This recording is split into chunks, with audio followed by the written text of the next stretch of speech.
Okay, we're back for chapter 12. Page 133, The Bronze Bow, chapter 12.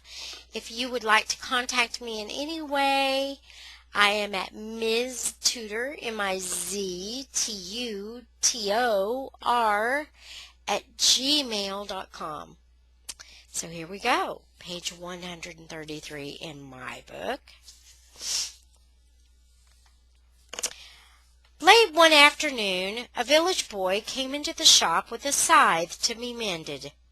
He had a bony, weather-toughened face under a shock of straight black hair, a defiant, touchy alertness, and a blackened eye that roused Daniel's curiosity. As Daniel examined the blade, the boy paced the length of the smithy floor. "Sit down," Daniel suggested, jerking an elbow toward the bench near the door. The boy, unable to sit for more than a moment, resumed his nervous pacing. Daniel set to work, blowing the waning fire with the bellows, heating and pounding straight the blade, then applying the sandstone to the nicks that the pebbly hand had left. From time to time he glanced at the boy. Daniel seldom had words to spare for his customers. He did the work they required of him and took their money, not caring that he had a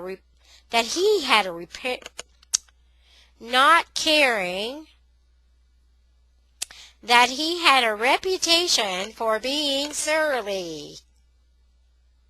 Today, for the first time, he was prompted to speak. For one thing, the boy was about his own age, and for another, he looked like a fighter. When he could make himself heard, Daniel attempted a joke.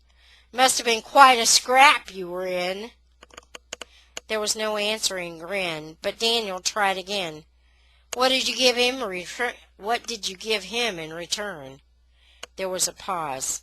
Then, "What could I?" the boy burst out. "There were 5 of them." Daniel's eyebrows lifted. He bent over his work. "My own friends," bitterness rasped through the boy's voice, "waited and jumped on me coming home from the field last night." "Why?" "Because my father has gone to work for Shomer, the tax collector." No wonder the boy looked defiant. It was a contemptible business for a Jew to hire himself out to collect the taxes the Romans did not stoop to collect for themselves. "There are better ways of earning a living," Daniel observed. "He's worn out trying. Last year it was the locusts, and this year some cockle seed got into the grain, and the crop isn't worth harvesting. He could never meet the taxes." Daniel said nothing. "He could have sold my sister. There would have been no shame in that, but he's too soft-hearted." "That's a hard choice," Daniel agreed. "They forced it on us, the cursed Romans. The land would feed us well enough if we were rid of them."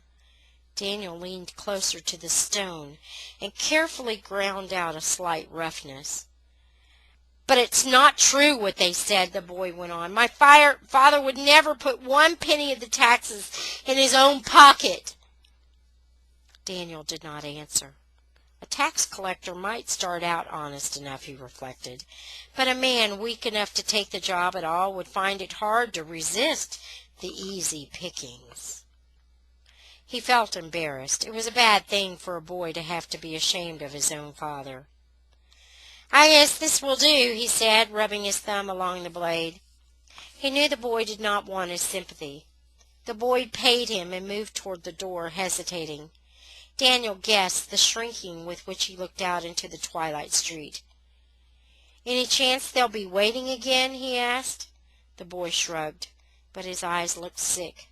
"Hold on a minute," Daniel suggested. "When I close the shop, I've got to deliver an axe head. We can go along together." "I can take care of myself," the boy flashed. "I don't doubt that. What's your name, by the way?" "Nathan." "Then come along with me, Nathan. There's something I'd like to tell you about." There was not much use talking, however, to one whose ears were straining for every sound in the dark roadway.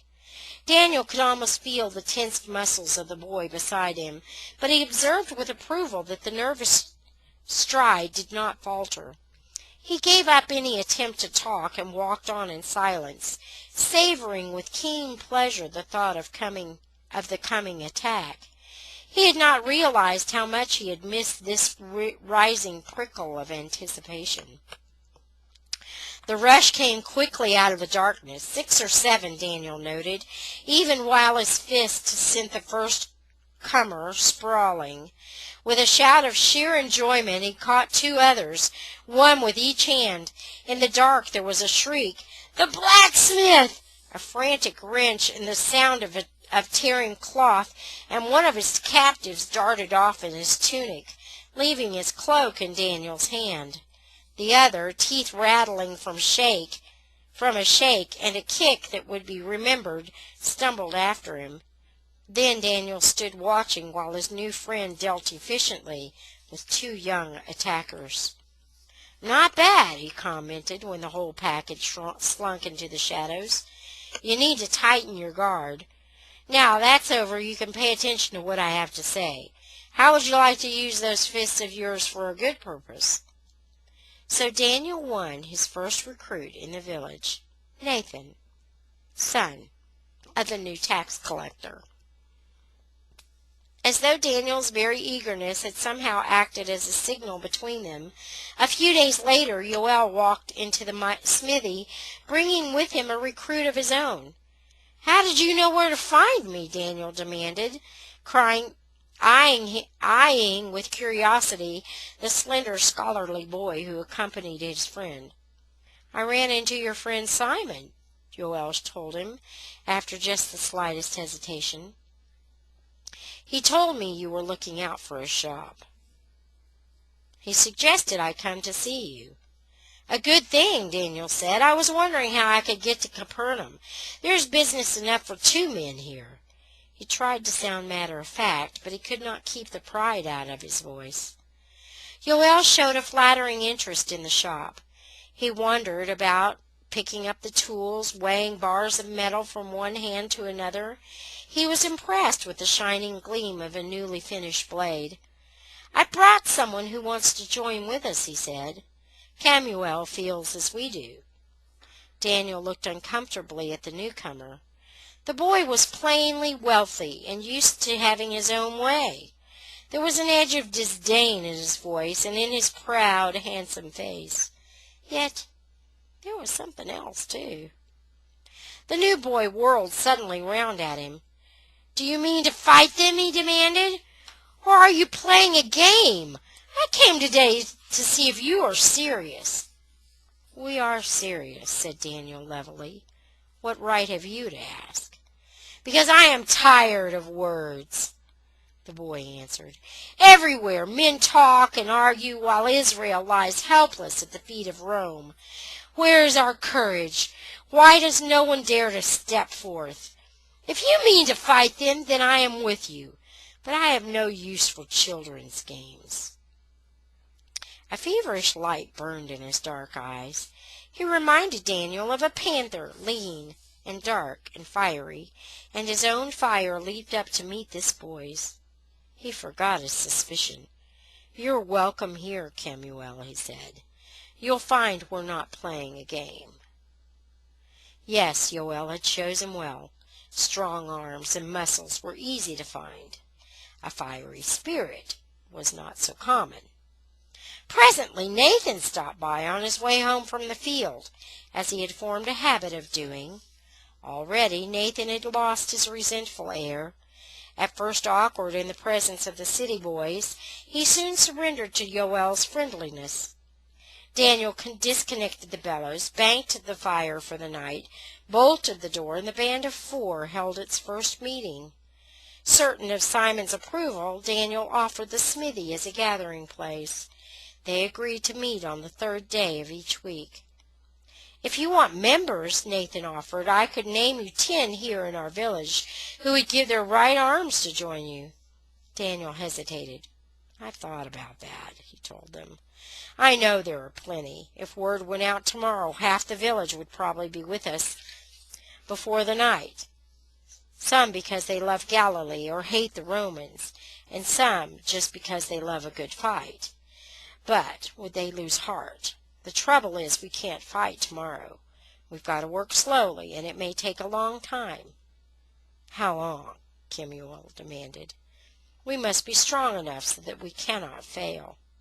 Daniel tried to remember how Roche had talked to them in the cave, whetting their impatience but always holding it back, leashed for the day to come. He saw how much he had still to learn from Roche. Right now we need members who will be willing to work without any reward, he went on, not looking at Kemuel but speaking chiefly to him. We've got to be absolutely sure we can trust them, no matter what happens. Then we shouldn't take too many right away, Yoel said thoughtfully. We should not make it too easy, Kemuel spoke. We only value the things we pay for. Who has money to pay? Nathan bristled. That would keep out all the villagers. I was not speaking of money, Kemuel answered with a touch of scorn. I meant we must be committed altogether without any reservation. Only that way can we be sure. We will each take the oath, Yoel reminded him.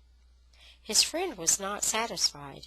An oath can mean one thing to one and something altogether to another, he argued. Daniel suspected that he argued habitually and enjoyed it, like the scribes who debated the fine points of the law. I know! Nathan sprang to his feet. He seized a rod of iron from the wall near him. We can brand ourselves. That way we would know. Are you forgetting the law? The scholar cut in icily. You shall not print any marks upon you. It was exactly as though he had pulled his cloak tighter to avoid contamination. Peasant, his tone said unmistakably. Daniel's heart sank. Already his little army was behaving like men in the cave. We don't need a brand, Yoel spoke quickly in the reasonable, friendly way that had made everything he said so convincing. If we choose carefully, we can trust each other. We will carry the sign of the bow in our minds, you know, from the Song of David. He trains my hands for war, so that my arms can bend a bow of bronze. That is our password. Within 3 weeks, the 4 members had increased to 7, then to 9, 12, 16. Young men would meet each other in the village streets, in the school, at Capernaum. Did you ever see a bow made of bronze? They might ask in passing, or they would drop in at the smithy and pick up a lump of metal. It would make a good bow, they would say. The password gave them pride and pleasure. They were bound together by the sign. On the first day of Av, 21 boys crowded the smithy. Daniel looked around them at it with a surge of elation. When can we tell Roche? Yoel demanded, eager for another glimpse of his hero. Not yet, Daniel answered. He could not tell even Yoel how he dreamed of the moment when he would tell Roche. Now, while Yoel read aloud to the listening boys the thrilling accounts he had shared with Daniel in the passageway of David and of Judas Maccabeus, Daniel thought how he would lead Roche down the mountain and confront him with an army ready for his command. Then Roche would no longer be an outcast. Then everyone would recognize the leader they had longed for. The day would be very near. On the morning after the 3rd meeting, the fair-haired Roman soldier appeared again at the smithy. This time he had a broken stirrup to be mended. He paid no attention to the sullen scowl that showed that his business was unwelcome. He stood, his feet planted well apart in that Roman pose that seemed to learn young, looking deliberately about the shop at the shelves of metal bars, the tools hanging along the wall, the door that Daniel had instantly shut between them and the inner room. Daniel kept his eyes on his work, fighting down a compulsion to find out what the man might be looking at. Could there possibly be a sign of last night's meeting? He did not draw an easy breath till the Roman, taking his time about it, finally clanked through the door, mounted his horse, and rode off. Then, searching the room frantically, he could find nothing that could possibly have drawn the man's suspicion. Had it been his imagination that the man was looking for something? The Roman returned, sometimes on the very day of a meeting, often on odd days in between. He came now with work for his fellow legionaries, or with ridiculous excuses to have some perfectly sound bit of harness checked for a flaw. Once or twice Daniel, hearing the hoofbeats in the street, looked up to see the man ride slowly by his door, and then, almost immediately, so soon the man could scarcely have turned his horse, ride slowly back again. He discovered the prints of a horse's hoofs in the soft earth of the alleyway that ran along the garden wall, where there was no possible reason to ride a horse. No question now, the house was being watched. The meeting place would have to be changed. A new recruit, son of a farmer in the village, offered a solution. He led Daniel to an abandoned watchtower in his father's cucumber field, a small round stone house in which the whole family had once lived during the time of harvest, to watch lest thieves despoil the ripening crop. Below the tower a shaft had been cut, designed, Daniel suspected, for hiding part of the crop from the count of the tax collector. It made a fine place to store the weapons they planned to have. The tower could be approached from many sides across the field of mines. It was an ideal meeting place. Abruptly, almost as soon as they shifted the meeting place, the Romans stopped coming. Warily they stationed a guard near the new headquarters, taking turns at duty. Not a sign of the soldier it was ever reported. Luck was with them, Daniel decided. Still, there was something about it that made him uneasy. And that is the end of chapter 12. Until next time, may the Lord bless you and keep you. May he make his face shine upon you and grant you shalom.